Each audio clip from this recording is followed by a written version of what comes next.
আসসালামু আলাইকুম রহমতুল্লাহ। পাকিস্তানের অবস্থা কোথায় গেল? মানে লজ্জা, এই একটা দেশকে দেখলে লজ্জা লাগে আমার। তার প্রধানমন্ত্রী শাহবাজ শরীফ বলে বেড়ায় তারা ভিক্ষা করে, তারা অন্যের অনুগ্রহ নিয়ে বেঁচে আছে, তারা দাতা গোষ্ঠী তাদের ইচ্ছা মতো ব্যবহার করে, তাদের কিচ্ছু বলার থাকে না, এটা বলে বলে বেড়ায়। তার দেশের পররাষ্ট্রমন্ত্রী তিনি বলে বেড়ায় আমেরিকা আমাদেরকে টিস্যুর মতো ব্যবহার করে, ব্যবহার শেষে ছুঁড়ে ফেলে দেয়। এরপরে তার দেশের খেলোয়াড়রা অস্ট্রেলিয়ায় গেছিল বিশ্বকাপ খেলতে। মানে তাদের এত পরিমাণ অর্থ সংকট, 16 ঘন্টা অপেক্ষা করার পরেও তারা হোটেলে থাকার মতো জায়গা পাচ্ছিল না। 16 ঘন্টা, 14 থেকে 16 ঘন্টা ঘোরাঘুরি করার পরে তাদের একটা ব্যবস্থা করেছে। এবার ওখানে যে কেউ রান্না করে তাদের খাদ্য সার্ভ করবে বা থালা বাসন টাসন মেজে দেবে তা কিন্তু নয়। তাদের কেউ টাকা দেয় না, কেউ ডোনেট করে না, কেউ সাহায্য করে না। ফলে তাদের নিজেদেরকে রান্না করে খেতে হয়েছে। তাদের থালা বাসন, তাদের যে প্রয়োজনীয় ইউটেন্সিলস, সেগুলো নিজেদেরকেই পরিষ্কার পরিচ্ছন্ন করতে হয়েছে। মানে কত বড় হতভাগ্য দেশ হলে, কত বড় মাপের অর্থনৈতিক সংকটাপন্ন দেশ হলে একটা দেশের খেলোয়াড়রা বিশ্বকাপ খেলতেছে, তাদের থালা বাসন মাজতে হয়, তাদের 12 থেকে 14 থেকে 16 ঘন্টা পর্যন্ত তাদের হোটেলের জন্য অপেক্ষা করতে হয়।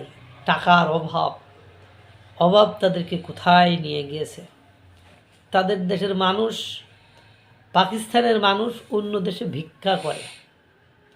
ভিক্ষাবৃত্তির কারণে 50,000 পাকিস্তানিকে বিভিন্ন দেশ থেকে খেদিয়ে দিয়েছে। এই হলো পাকিস্তানের চিত্র এবং চরিত্র।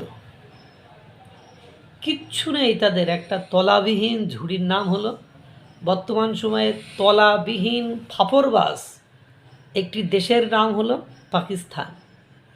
তাদের সংযুক্ত আরব আমারে 2 মাসের সময় দিয়েছে। 2 মাসের মধ্যে তাদের হাজার হাজার কোটি টাকা ঋণ শোধ করতে হবে, অর্থাৎ 3 বিলিয়ন সুদসহ শোধ করতে হবে। তাদের সাথে আফগানিস্তান ব্যবসা বাণিজ্য বন্ধ করে দিয়েছে। তাদের সাথে ভারতের তো অনেক আগে থেকেই শত্রুতা আছে। তাদের দেশ থেকে চীনা গবেষক, পর্যটক ওরা চাটিবাটি গুটিয়ে নিয়ে চলে আসছে। বালুচিস্তান, তাদের দেশ বালুচিস্তান থেকে মার্কিন যুক্তরাষ্ট্র যেটা করতে চেয়েছিল সেটা তারা করবে না। অর্থাৎ সেখানে খনিজ পদার্থ তুলেই তাদের প্রতি যে ইনভেস্ট করতে চেয়েছিল সেখান থেকে তারা চলে এসেছে। তারা এত বড় একটা ব্যর্থ রাষ্ট্র, এত বড় একটা অকৃতজ্ঞ, এত বড় একটা নিকৃষ্ট রাষ্ট্রে পরিণত হয়েছে যে বিশ্বের বুকে পরিচয় করে দেওয়া পাকিস্তানের ক্রিকেটার ইমরান খান, তার মুখের দিকে তাকানো যাচ্ছে না। 2 চোখের অবস্থা দেখলাম ব্যাপক খারাপ। তাকে কারাগারে রেখে নির্যাতন করতে করতে তাকে মৃত্যুর মুখ কাছাকাছি পর্যন্ত পাঠিয়ে দিয়েছে। এইরকম ব্যর্থ রাষ্ট্র তারা তলাবিহীন একটি ফাঁকা রাষ্ট্র। তার প্রমাণ আর কি দেব বলেন? দিয়ে তো দিলাম। এই রাষ্ট্রটি আবার ভারতের সাথে পাট নেয়।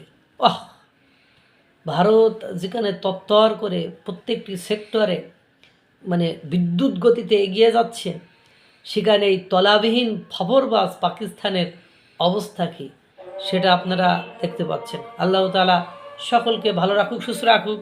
আসসালামু আলাইকুম ওয়া রাহমাতুল্লাহ।